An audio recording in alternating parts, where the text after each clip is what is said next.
Jangan lupa like, komen, dan subscribe channel YouTube TVRI Bengkulu dan nyalakan lonceng notifikasinya. Terima kasih pemirsa Opini masih setia di Opini Obrolan Pagi ini.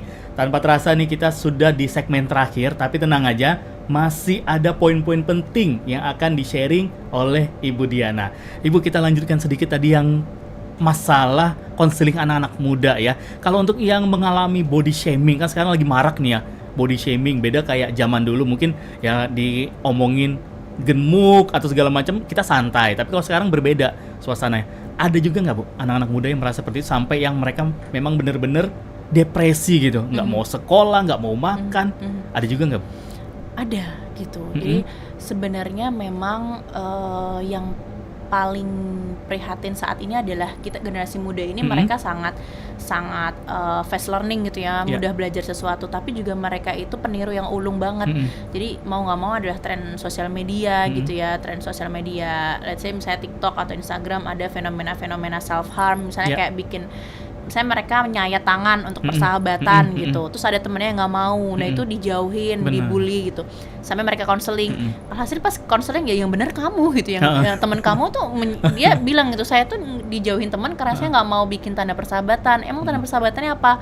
Pakai silet misalnya, lagi ngetren juga, sempat kemarin ngetren ada di ini ya, salah satu media di Bengkulu juga dikasih tahu bahwa gerakannya itu adalah menyilet tangan untuk tanda persahabatan. Dan kita kan logikanya kalau sebagai orang dewasa, yang ngapain kamu persahabatan, ya persahabatan tuh ternyata nggak tentang darah yang kamu silet-silet gitu kok gitu. Jadi kayak dia dijauhin, akhirnya dia mengurung diri, nggak mau sekolah gitu. Alhasil dia konseling dan dia merasa biasanya adalah self esteemnya, konsep diri berkaitan sama kepercayaan dirinya dia. Oh, dia baru tahu bahwa oh ternyata aku walaupun dijauhi tapi aku melakukan sesuatu yang benar gitu. Jadinya alhasil dia mulai semangat lagi, dia mulai bisa terjun lagi ke sekolah, dia nggak takut lagi. Oh berarti kalau teman-temanku itu ngejauhin aku dengan masalah kayak gitu, mereka bukan teman yang baik. Aku akan cari teman-teman lain yang kira-kira cocok sama aku. Jadi fungsi konseling adalah bagaimana ketika mereka merasa bahwa keputusan yang mereka ambil salah, kita reshape nih gitu, kita lihat cari oh ternyata sisi positifnya ini kok, sehingga mereka jadi lebih happy lagi. Seperti itu ya. Ternyata banyak sekali macam-macam kliennya. Dan mohon maaf Bu, saya harus nanya juga sedikit. Ini kan baru-baru ini tahun politik juga ya.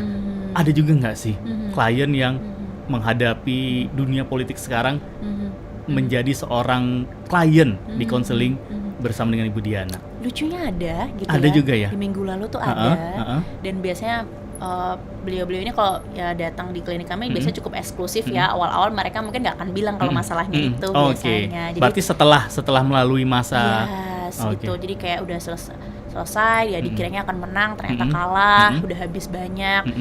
Ya, biasanya kami akan konselingnya namanya lebih ke konseling cognitive counseling sih. Bagaimana kita ngasih tahu secara, untuk fokusnya adalah merubah pikiran mereka bahwa ini bukan akhir dari segalanya. Mereka tetap bisa bangkit. Kalah itu adalah proses yang biasa gitu. Jadi bagaimana kita kalau berani bertaruh ya berani menang. Intinya kan banyak ada beberapa stigma yang kadang kalau misalnya mencalonkan diri itu adalah bertaruh sudah habis-habisan, ternyata habis dan tidak kembali. Nah, itu bagaimana kita membangkitkan lagi semangat untuk bisa siapa saja yang ada ketika kamu jatuh ini. Biasanya kan mereka kan ngerasa sendiri, depresi dan lain sebagainya. Biasanya kita akan bangkitkan, masih ada nggak yang setia? Oh masih, istri saya, anak saya. Fokuskan terhadap hal itu.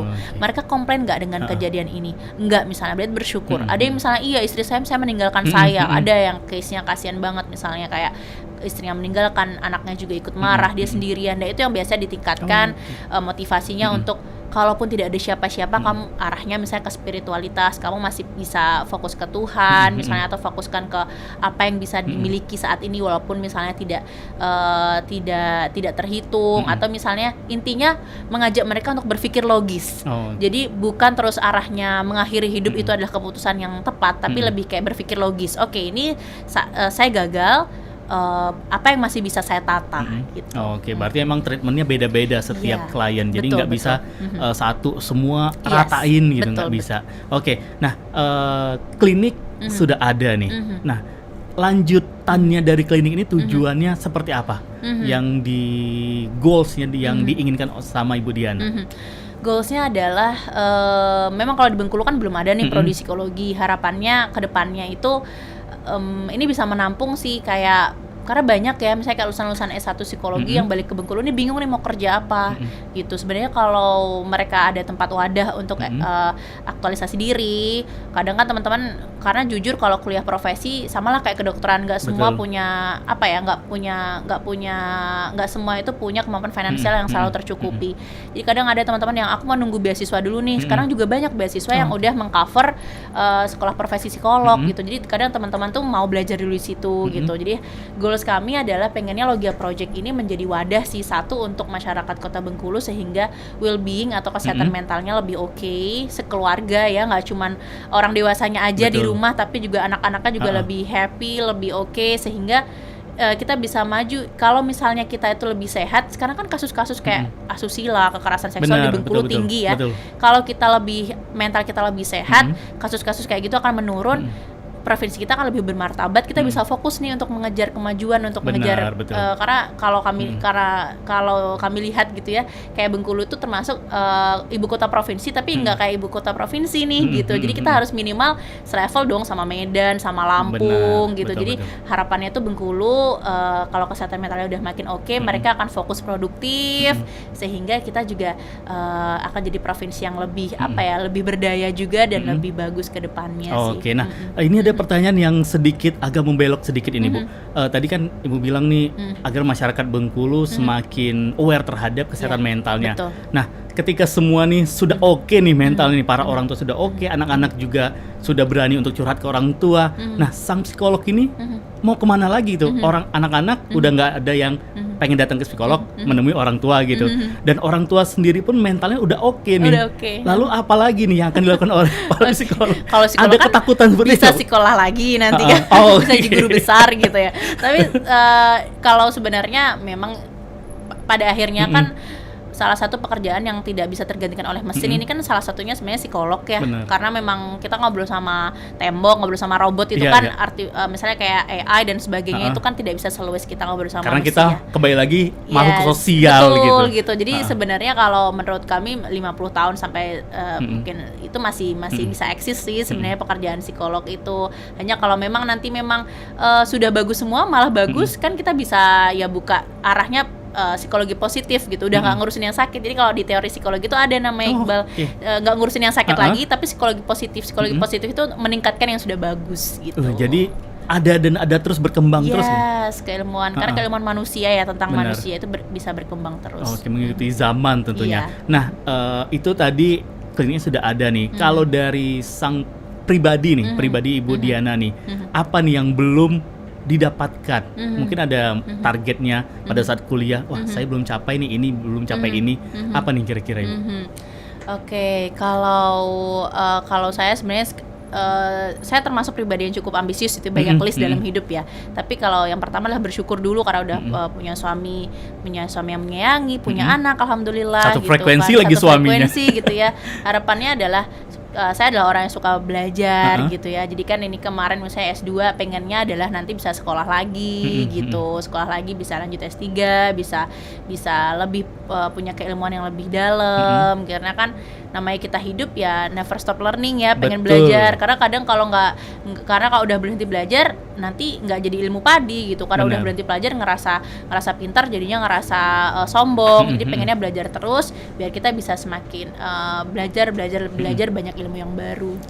Oke, nah terakhir Ibu Diana, pesan-pesannya nih untuk pemirsa Opini, mungkin yang belum tertarik atau belum memahami tentang dunia psikolog nih, apa nih pesan-pesannya nih? Oke, buat masyarakat Bengkulu yang belum misalnya kayak masih takut untuk datang ke psikolog gitu ya, psikolog juga manusia. Maksudnya adalah kita sebagai manusia butuh bantuan orang lain. Sehingga jangan pernah takut untuk bisa membuka hal-hal yang menurut kita itu jadi kelemahan kita. Karena kalau psikolog itu juga ada kode etiknya, juga ada kerahasiaannya gitu ya. Kita juga nggak akan membongkar rahasia itu. Jadi jangan pernah merasa bahwa ketika kita menceritakan itu, kita itu semakin lemah. Tapi belajarlah bahwa ya mengeluarkan itu sehingga kita dapat insight, sehingga kita bisa belajar lebih dalam lagi. Oke, luar biasa. Terima kasih Bu Diana atas waktunya. Sama-sama. Dan juga penjelasan luar biasa mengenai dunia psikologi tentunya. Iya. Mungkin mudah-mudahan setelah ini banyak masyarakat Bengkulu yang semakin tertarik memahami, bahkan juga pengen sharing bersama Ibu Diana. Bisa langsung datang ke mana Ibu alamatnya? Logia Project di belakang STQ, lewatnya seberang Samsat. Nanti biasanya hubungin aja di admin Logia Project di Instagram ada. Oke, sekali lagi terima kasih Ibu Oke, Diana.